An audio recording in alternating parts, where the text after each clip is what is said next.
Assalamualaikum warahmatullahi wabarakatuh. Sahabat suara hati, dalam perjalanan rohani menuju sang kebenaran mutlak.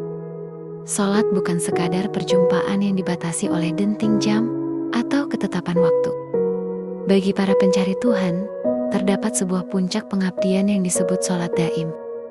Sebuah ibadah yang melampaui gerak raga, sebuah sujud yang tak pernah berakhir, dan sebuah waktu yang tidak mengenal perpisahan.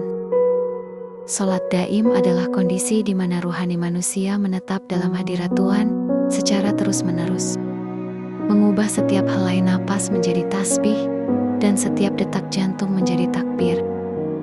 Salat sebagai keadaan, bukan sekedar perbuatan. Secara syariat, salat adalah ritual dengan rukun dan syarat yang ketat. Namun, dalam kacamata makrifat, salat daim adalah transformasi kesadaran. Jika salat biasa adalah sebuah kunjungan kepada Tuhan, maka salat daim adalah menetap bersamanya. Di titik ini, seorang hamba menyadari bahwa dirinya pada hakikatnya adalah tiada. Ia melihat bahwa segala gerak dan diamnya sebenarnya adalah manifestasi dari kuasa Allah. Maka, salat daim adalah tindakan batin untuk meletakkan keakuan di bawah kaki keagungan Tuhan.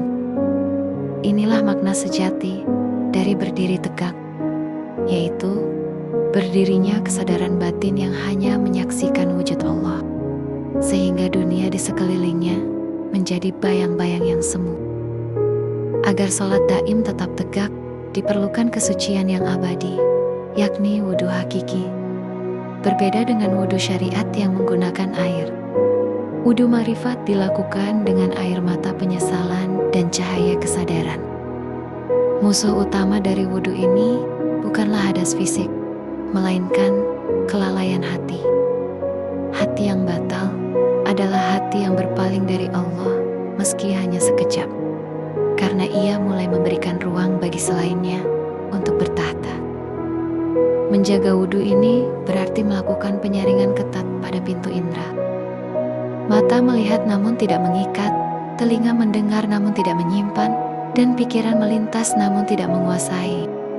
Hati tetap terjaga dalam keheningan yang suci, layaknya cermin yang terus dibersihkan dari debu dunia, agar pantulan cahaya Tuhan tidak pernah pudar.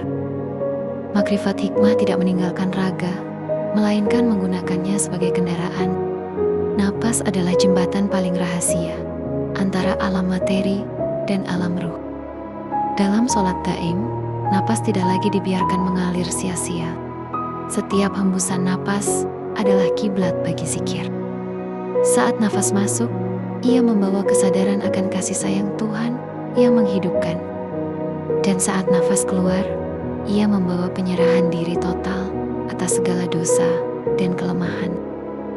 Penyatuan zikir dengan nafas memastikan bahwa saat lisan sedang berinteraksi dengan sesama manusia, ruh tetap berada dalam kondisi sujud di Sidratul Muntaha. Inilah rahasia para arif billah. Secara lahiriah mereka berada di tengah pasar, namun secara batiniah mereka berada di dalam Ka'bah hatinya sendiri. Puncak dari kedalaman salat daim adalah tercapainya maqam muraqabah dan musyahadah. Seorang hamba tidak lagi sekadar mengingat Tuhan, tetapi ia merasa disaksikan dan kemudian menyaksikan. Segala sesuatu yang tertangkap oleh mata batinnya adalah tajalli dari nama-nama dan sifat Allah. Dalam kondisi ini, ibadah tidak lagi menjadi beban kewajiban yang berat, melainkan menjadi kebutuhan yang manis. Salat daim mengubah kehidupan sehari-hari menjadi sebuah tarian ilahi. Bekerja menjadi amal syaleh, berbicara menjadi dakwah, dan diamnya menjadi tafakur. Tidak ada lagi pemisah antara dunia dan akhirat, karena dimanapun ia menghadapkan wajahnya, di sanalah wujud Allah berada.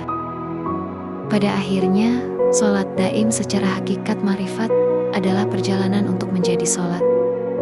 Seseorang tidak lagi sekadar melakukan salat, tetapi seluruh hidupnya adalah salat itu sendiri. Kematian fisik hanyalah perpindahan tempat salat, karena ruhnya sudah terbiasa bersujud jauh sebelum raga kembali ke tanah. Inilah kebahagiaan sejati, di mana hamba menemukan surga sebelum surga, yakni kedekatan yang tak terputus dengan Sang Pencipta.